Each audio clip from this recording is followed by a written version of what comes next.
Hi friends, నా పేరు Surendra. Welcome back to my channel. Third promo చూశారు కదండి. మణికంఠ మరలా ఎమోషనల్ టార్చర్ గేమ్ స్టార్ట్ చేశాడు. ఇది really really very very very very bad for his game. ఎందుకో చెప్తానేనండి. యాక్చువల్గా మణికంఠ స్టార్టింగ్లో 1 వీక్కి చాలా నెగిటివ్ ఫుటేజ్ వచ్చింది. ఆయన ఎంత బాధని చెప్పుకున్నా ఓవర్ డ్రమటిక్గా అనిపించటము, ఆయన చేసిన యాక్ట్స్ కొన్ని చాలా ట్రోల్ అవ్వటం ఇవన్నీ. సో బయట నుంచి కూడా వాళ్ళ ఫ్రెండ్స్ అనుకునే వాళ్ళు కొంతమంది వీడియోస్ కూడా చేశారు ఆ సీరియల్లో తింతో యాక్ట్ చేసిన వాళ్ళు. ఇంకొకసారి ఛాన్స్ ఇవ్వండి, ఫస్ట్ టైం కాబట్టి అలా చేశాడు, ఖచ్చితంగా ఆయన అసలు ఇంకోసారి చేయడు, ఇంకోసారి కానీ అట్లా చేస్తే చూడాలి అన్నట్టు. సరే, అందరు నమ్మారు. ఈరోజు సరే, ప్రోమోలో మిగిలిన విషయాల తర్వాత మాట్లాడుకుందాం. మణికంఠ ఎమోషనల్ అవుతా ఒక మాట అంటాడు. ఏంటంటే, ఈ షో అనేది నాకు చాలా అవసరం, ఈ షో విన్నర్ అయితేనే నాకు నా పిల్లలు దక్కుతారు అంటాడు. ఏంటి నాకు అర్థం కాల. అంటే బిగ్ బాస్ షో విన్నర్ అయ్యిరా, అప్పుడు మేము నీ దగ్గరికి వస్తామని వాళ్ళ వైపు వాళ్ళ కిడ్ ఏమైనా చెప్పారు ఆయనతోటి. ఇవే ఈ డ్రమటిక్ వేషాలే జనాలకి. నిజంగా ఆయన చాలా గేమ్ బాగా ఆడుతున్నాడు, ఆయన స్ట్రాటజీస్ బాగున్నాయి. గేమర్గా బిగ్ బాస్ గేమర్గా మాట్లాడాల్సి వస్తే చాలామంది కంటే బెటర్ మణికంఠ. అది కంప్లీట్లీ సర్టిఫై చేయొచ్చు. ఎప్పుడైనా బిగ్ బాస్ ని చూసేవాడు, బిగ్ బాస్ కాన్సెప్ట్ తెలిసినోడు, ఆ ఎత్తులు, ఆ స్ట్రాటజీస్ అవన్నీ చాలా బాగానే వెళ్తున్నాడు. వాటిలో కొన్ని పాజిటివ్ ఉన్నాయి, కొన్ని నెగిటివ్ ఉన్నాయి. ఓవరాల్గా మణికంఠ గేమర్, అది ఒప్పుకుంటారు. మళ్ళీ ఇదేంటి, ఇది ఈ ఎమోషన్ దాటి మళ్ళా వచ్చాడనుకునే లోపే సడన్గా వెళ్ళి ఏడుస్తున్నాడు. ఆ ఏడుపుకి రీజన్ అవి మాట్లాడదాం. సరే, రీజన్స్ ఏవైనా కానీ ఏడుస్తుంటే అభయ్ వెళ్తాడు. అరే, ఇది ఓకే, నేను అర్థం చేసుకోగలను, నీ షో అనేది చాలా ఇంపార్టెంటే, బయట వాళ్ళిద్దరు ఉన్నారు, చాలా ఇది కదా నీకు వైఫ్ కిడ్, ముందు వాళ్ళ గురించి థింక్ చేయండి, అసలు నాకు వాళ్ళు కావాలంటే ఈ షో విన్ అవ్వాలి అంటున్నాడు. ఏంటిది, ఏమన్నా ఎమోషనల్ బ్లాక్మెయిలా? చూసే జనాలకు చెప్తున్నాడా? సో నాకు నా ఫ్యామిలీ దొక్కాలి అంటే బిగ్ బాస్ అనేది గెలవాలి అనేది చూసే చెప్తున్నాడా? నేను కన్వర్జేషన్ చెప్తా. అంటే అన్ని వీడియోలో చెప్పలేం కాబట్టి, అన్ని చూసినా కానీ కొన్ని చెప్పలేం. అన్సీన్ లైవ్లోనే ఎక్కడో చూశాను నేను. అది ఎవరెవరికంటే సోనియాకి మణికంఠకి జరిగిన కన్వర్జేషన్. సోనియాతో మాట్లాడతాం. మణికంఠ ఏమంటా అంటే, సో ఆదిత్య నా దగ్గరికి వచ్చి నామినేషన్ అయిపోగానే నన్ను హగ్ చేసుకో, నామినేషన్ అయిపోగానే నాతో ఏదైనా మాట్లాడు, ఎలిమినేషన్ నుంచి సేవ్ అవ్వగానే ఇలా కొన్ని చెయ్యి, ఇట్లా చెప్పాడంట. సో నేను ఫస్ట్లో ఎందుకు అనుకున్నాను, తర్వాత అర్థమైంది ఆదిత్య. సో అది నాకు కన్వే చేయటం కాదు, జనాలకు కన్వే చేస్తున్నాడు అతను. అంటే నా విషయంలో ఏదో ఆయన కేర్ తీసుకుంటున్నట్టు అని అంటాడు. కట్ చేస్తే ఈరోజు ఇది చేస్తే నాకేం డౌట్ వస్తుందంటే, నా ఎమోషన్ మీద వేరే వాళ్ళు బతకడం ఏందిరా, నా ఎమోషన్ నాది కదా, నేను కదా ముందుకెళ్లాల్సిందని ఏమైనా థింక్ చేసి ఆడాడా ఏంటి అయినా? చాలా వరస్ట్ గేమ్ అసలు అది. ఆ మాటే వరస్ట్ మాట అంట నేనైతే. ఏంటి, బిగ్ బాస్ సీజన్ విన్నర్ అయితే అక్కడ వచ్చినోడు ఒక్క బాధతో వస్తాడు. స్వామి, నువ్వు సీజన్కి చెప్పాల్సింది, విన్నర్ కాకపోతే నా బతుకు వేస్తారు, అది ఇది విన్నర్ అయితేనే అని. నీకేమన్నా అటువంటి హామీలు ఎవరు? నువ్వు ఆడితే విన్నర్ అవుతావు, కొంచెం తక్కువ ఆడితే రన్నర్ అవుతావు, ఇంకొంచెం తక్కువ ఆడితే టాప్ 3లో ఉంటావు, బాగా పెర్ఫామ్ చేస్తే టాప్ 4 ఉంటావు, కొంచెం తగ్గితే టాప్ 5 ఉంటావు. నీ ఆటని బట్టి, జనాల ఓటింగ్ని బట్టి అన్నీ ఉంటాయి. కొంచెం ప్రీ ఎగ్జిస్టింగ్ ఫ్యాన్ బేస్ కూడా కలిసి వచ్చే విషయం దీంట్లో. సో అస్సలంటే అస్సలు నచ్చలేదు. దీనివల్లే ఆయన అంటే చాలా బాగా ముందుకెళ్తున్నాడు. సో బిగ్ బాస్ కూడా ఇతన్ని ఇంకా ఆల్రెడీ ఓటింగ్ కొంచెం లాస్ట్ 1 డే కంటే 1-2% తగ్గింది, 1-2% తగ్గింది. ఈ దెబ్బతో ఇంకా తగ్గింది. అంతే కదా, అంత ఎమోషనల్ టార్చర్ ఉండకూడదు చూసే ఆడియన్కి. సరదాగా వెళ్ళిపోవాలి కానీ మళ్ళీ స్టార్ట్ చేయటం ఏంటి అంటే, ప్రతి గేమ్లో నువ్వే ఉండాలా, ప్రతి గేమ్ నువ్వే గెలవాలా, అది కుదరదుగా. సరే, ప్రోమోకి వద్దాం. అబ్బాయి అస్సలు నచ్చలేదు. అబ్బాయి మాటలు విన్నారంటే వాళ్ళ టీం సంకనాకి పోవటమే గ్యారంటీ. అసలు ఎంత డేంజర్ అబ్బాయి చెప్తాను ఈ వీడియోలో, ఆ ప్రోమోలో అన్న చిన్న డైలాగ్కి. సరే, ప్రోమో స్టార్ట్ అయ్యింది. ఈ ప్రభావతి గేమ్ కదా, గుడ్లని ఒకరు దొంగతనం చేయటం. అక్కడ ఎస్పీజ్ అవుతూ ఉంటుంది జరిగిన గొడవ. పృథ్వీ వచ్చి నా మీద పడ్డాడు, తర్వాత ఇంకొకరు పడ్డారు, అట్లా తోసుకోవడానికి ట్రై చేస్తున్నాం అనేది గేమ్ ఎక్స్ప్లెయిన్ చేసుకుంటూ ఉంటారు. అట్లా అక్కడ పృథ్వీ కూడా తన రావద్దు అంటుంటే ప్రేరణ వెళ్ళి వచ్చేది అంటుంది, ఆదిత్య వచ్చేది అంటుంది, ఏందిరా మీరు రెచ్చిపోతున్నారని సోనియా అంటుంది. ఇవన్నీ ఇన్సిడెంట్ జరుగుతూ ఉంటే ఇంటి లోపలికి వచ్చాక తినేమంటా అంటే, అబ్బాయి అందరి ముందు అంటాడు, అసలు ఒక లుచ్చా గేమ్ ఆడుతుంది, ఒక ఫాల్తూ గేమ్ ఆడుతుంది పృథ్వీ. అసలు వరస్ట్ ప్లేయర్ వాడు, వరస్ట్ అంటే వరస్ట్ ప్లేయర్ బిగ్ బాస్ గేమ్లోనే అని అంటున్నాడు. ఇది విని ఎవరైనా వాళ్ళ టీంలో కానీ ఫీల్ అయ్యారనుకో పోయినట్టే, వాళ్ళ జీవితాలు పోయినట్టే బిగ్ బాస్లో. ఇతను ఇంత పవర్ఫుల్గా చెప్తాడు కదా, సాయంత్రానికి చూడండి మళ్ళీ పృథ్వీతో కూర్చొని మాట్లాడుకుంటూ ఉంటాడు. ఇతను బాగానే ఉంటాడు. ఇక్కడ వాళ్ళకి ఏమైంది, గేమ్ తప్పు చేశాడు కదా, గేమ్ తప్పు చేశాడు కదా, గేమ్ తప్పు చేశాడు కదా అని చెప్పి పృథ్వీ మీద పాయింట్స్, ఇప్పుడు ఆల్రెడీ పృథ్వీ మీద కోపం ఉండే వాళ్ళకి ఇంకో డబుల్ అయింది, ట్రిపుల్ అయింది. బట్ ఇతను పృథ్వీ ముందు ఆ మాటలు అంటాడా? అండు. ఇతను పృథ్వీ ముందు nicest human being in the planet అన్నట్టు బిహేవ్ చేస్తాడు. హాయిగా కూర్చొని, రే ఎదిరా మనం బరంపురం రా, ఏంట్రా నేనేదో ఫ్లోలో అన్నారా మచ్చా, నువ్వంటే ఎంత ఇదిరా నాకు అన్నట్టు ఉంటుంది.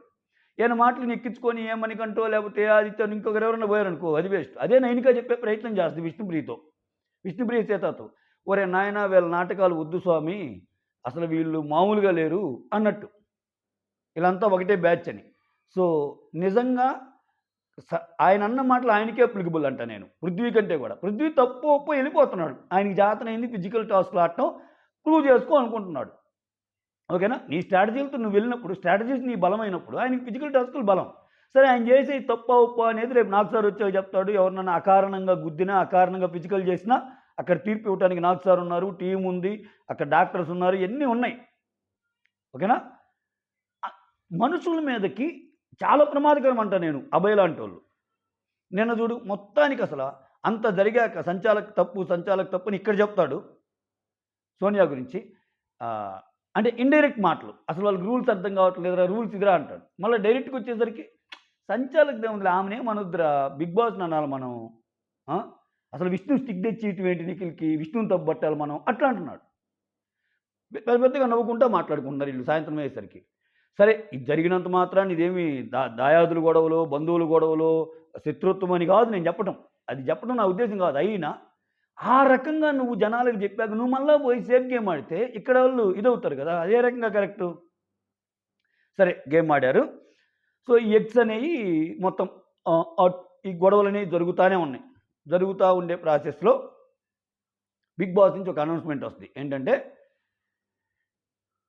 కాంతారా టీం నుంచి ఒకరు ఎలిమినేట్ కావాలి, ఆ ఎలిమినేట్ అయ్యే పర్సన్ని శక్తి టీము డిసైడ్ చేయాలి అంటాడు. అంటే నిఖిల్ టీం.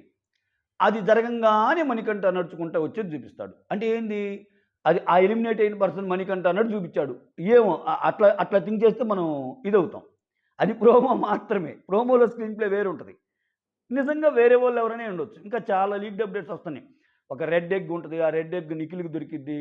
సో దానివల్ల ఒక పవర్ వస్తుంది నిఖిల్కి. ఆ పవర్తో ఏం చేయబోతున్నారు ఏంటి, ఆ పవర్తో అభయ్ని ఎలిమినేట్ చేశారని కొంతమంది అంటున్నారు. సరే ఈ సోదంతా మనం లీక్డ్ అప్డేట్స్ పక్కన పెడితే తర్వాత మాట్లాడుకుందాం, ఎపిసోడ్ వచ్చాక మాట్లాడుకుందాం. ఇప్పుడే బుర్రపాటు చేసుకోవడం ముందుగా ఐఎమ్ సో సారీ. అంటే నేను చూసిన విషయాలు మీకు చెప్పే ప్రయత్నం చేశాను, తొత్తర ఎక్కువ కదా తట్టుకోలేక. అయితే ఇక్కడ మనకు చూపించడం ఆ స్క్రీన్ ప్లే మాత్రం ఒరే ఏందిరా మణికంఠని ఎలిమినేట్ చేశారా అన్నట్టు అనిపిస్తుంది. సో మొత్తానికి మణికంఠ విషయంలో ఏదో ఆడకుండానో ఏదో జరిగి ఉంటుంది. ఇక్కడ మళ్ళీ నాకు అభయ్ నచ్చటంలో ఈ గేమ్లో కూడా చూడండి, మణికంఠ గురించి ప్రతి ఒక్కరికి నూరి పూసేది అభయ్యే. అటు వాళ్ళ టీంలో కానీ ఇటు ఏళ్ళ టీంలో కానీ. ఆడంతే, వాడు అసలు మాట్లాడు, ఏందో వాడు వేరేగా ఉంటాడు, అసలు వాడు అర్థమే కాడు అని విడిగా చెప్తాడు. ఇక్కడికి వచ్చి అసలు మామూలు మోటివేషనల్ క్లాసు ఇవ్వడు. ఏంది ఇది చూసేవాడికి తప్పు కదా. అంటే రెండు రకాలుగా బిహేవ్ చేసినట్టు అర్థమైంది కదా. సో అది ఓవరాల్గా నాకు ఈ ప్రోమో మొత్తం మీద. సరే గేమ్ పరంగా నేను మాట్లాడను, గేమ్ పరంగా ఎవరు సీరియస్ అయ్యారు ఏంటి, అక్కడ బిగ్ బాస్ గేమ్ స్టార్ట్ అయిపోయింది, లైవ్లో ముందుగానే చెప్పాడు మనం కవర్ చేసుకోకూడదని. అక్కడ కొంతమంది కవర్ చేసుకుంటున్నారు, తర్వాత ఏమన్నా రూల్ మార్చాడం వల్ల. ఇక్కడ ఎలా ఉంటుందంటే బిగ్ బాస్ షో తొందరపడి ఒక కోయలు ముందే కూర్చునే డేంజర్. కవర్ చేసుకోకూడదు అని చెప్తారు బిగ్ బాస్. కవర్ చేసుకోకూడదు అన్నారు. అక్కడ విష్ణుప్రియ కొన్ని కవర్ చేస్తుంది, సోనియా కొన్ని కవర్ చేస్తుంది, వీళ్ళ టీం బాగా అసలు చెత్త అది దాన్ని మనం కంక్లూడ్ అయ్యామనుకో. తర్వాత ఫస్ట్ రౌండ్లో అలా చెప్పాను, సెకండ్ రౌండ్లో కవర్ చేసుకునే ఆప్షన్ కూడా ఇస్తున్నాను అన్న తర్వాత సీన్ జరిగిందనుకో కథం. సో అట్లా ఉంటాయి కొన్ని ప్రోమోలు. అందుకని వాటి మీదకి వెళ్ళను నేను, వాటిని జడ్జ్ చేయను. కానీ ఎందుకంటే నిన్న కూడా అందరూ లైన్ దాటి ఎలా ఆడుతున్నారు, లైన్ దాటి ఆటమే అసలు ప్రాథమిక నేరం కదా అన్నట్టు అన్నారు అబ్బాయిని. కానీ బిగ్ బాస్ ఫస్ట్ రూలే అది ఇచ్చాడు, లైన్ దాటొచ్చు, లైన్ దాటినప్పుడు సంచాలకుగా సోనియా పాజ్ చేయటం ఏదో ఒకటి చేసి ముందుకు పంపాలి అని.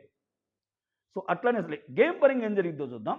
బట్ ఈ ఎమోషన్స్ పరంగా మణికంఠ చేసింది బ్లండర్ అనిపిస్తుంది. ఆయన గేమ్‌ని ఆయన పాతాళానికి తొక్కేసుకున్నాడు. సో, ఈ కార్డ్ వాడటం వల్ల అఫ్‌కోర్స్ కొంతమంది ఎమోషనల్‌గా ఉండేవాళ్ళు, మీకేం తెలుసండి ఆ బాధ, అబ్బాయికి తెలుసు అది ఇదని ఏదో మాట్లాడతారు. మనం రచ్చబండ వ్యవహారాల్లో కూర్చున్నప్పుడు అందరి బాధలు చెప్పుకుంటా మాట్లాడుకుంటాం చూసావా? అట్లా మాట్లాడుకుంటారు.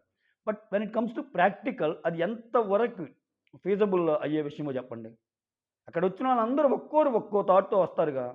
ఒక్కోరికి ఒక్కో కెరీర్ ఉపయోగపడిద్దబ్బా. ఊరకనే వస్తారు ఆడకి. సో, ఎక్కువ అందరూ నీ గురించి ఆలోచించాలన్నట్టు ఇతుంది. నీకు నిజంగా అన్యాయమే జరిగిందబ్బా. నిజంగా దానికి ముందు అన్యాయమే జరిగింది ఏదో గేమ్‌లో. ఆయన ఫీల్ అవ్వడానికి అర్థం ఉంది అనుకున్నాం. అలా అయినా గాని ఆ మాట మాట్లాడటం తప్పు అంటున్నా నేను.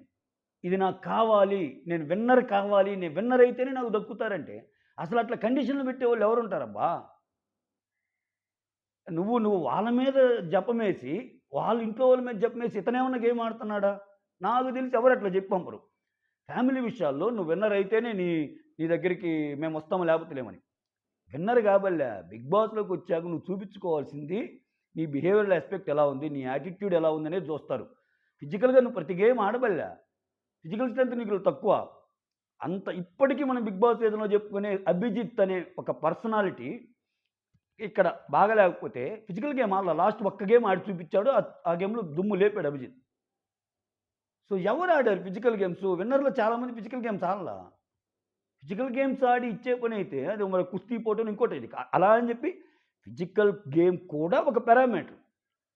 అక్కడ ఉన్న ఒక 10 పారామీటర్స్‌లో అందరికి అన్నీ ఉండాలని చోటలో ఫిజికల్ గేమ్ కూడా పెడతాడు. నీకు ఫిజికల్ గేమ్ లేకపోతే మిగిలిన వాటిలో తోపనుకో ఏమో వాటితోనే డామినేట్ చేయొచ్చు దీన్ని కూడా. కదా! సో, గేమ్‌లో ఎంతైనా గాని అలా ఏడవటం అయితే మాత్రం నాకు నచ్చలేదు. సో, అభయ్ అక్కడ మంచి పని చేస్తన్నా, మళ్ళా ఈ మనీ గురించి అందరికి చెప్పేది కూడా ఈయనే. మనీ వరస్ట్‌రా అందరూ కూర్చున్నప్పుడు ఏందిరా వాడు అది ఇదని చెప్తా ఉంటాడు. అది. ఓకేనా? అట్‌లీస్ట్ నీకు ఇప్పుడు మనీ కూడా చెప్తాడు ఆయన గురించి. మనీ చెప్పే పాయింటు నామినేషన్‌లో కూడా చెప్తాడు. బయట కూడా చెప్తాడు. యెస్ సార్ నేను ఆ టీమ్‌లోకెళ్తుందే ఆయన లిజనింగ్ స్కిల్స్‌ని ఒకసారి టెస్ట్ చేద్దామని. ఆయన అసలు నాతో ఇలా గొడవయింది. ఆయన ఎలా ఉంటాడో చూస్తాను. అని అట్‌లీస్ట్ ఆ చెప్పే ధైర్యం ఉంది మనీకి. నీకు అది కూడా లేకుండా అభయ్ అసలు పృథ్వీని అన్న మాట చూస్తే నాకు నవ్వొచ్చింది. వామ్మో! ఇతను అన్న మాటని వాడొక వరస్ట్ ప్లేయర్ ఈ బిగ్ బాస్ చరిత్రలోనే అన్నట్టు అంటుంటే, స్వామి నువ్వు బాగానే ఉంటావురా నాయనా వాళ్ళని లేపి వాళ్ళకి బీపీలు లేపి నువ్వు మాత్రం పోయి సాయంత్రం ఇద్దరు కలిసి టీ తాగుతుంటారు. అదిరా ఇదిరా అని అనిపించింది. ఓకేనా? That's all. Thank you so much. మీకేమనిపించిందో కమెంట్ చేయండి. అసలు మణికంఠ అలా అంటం నచ్చిందా? ఎమోషనల్ టార్చర్ మీకు నచ్చిందా? అభయ్ మాటలు మాత్రం నమ్మితే ఆళ్ళ టీమ్ పోయినట్టే అని నా వాదనతో ఏకీభవిస్తారా? That's all. Thank you so much. Signing off మీ సురేంద్ర.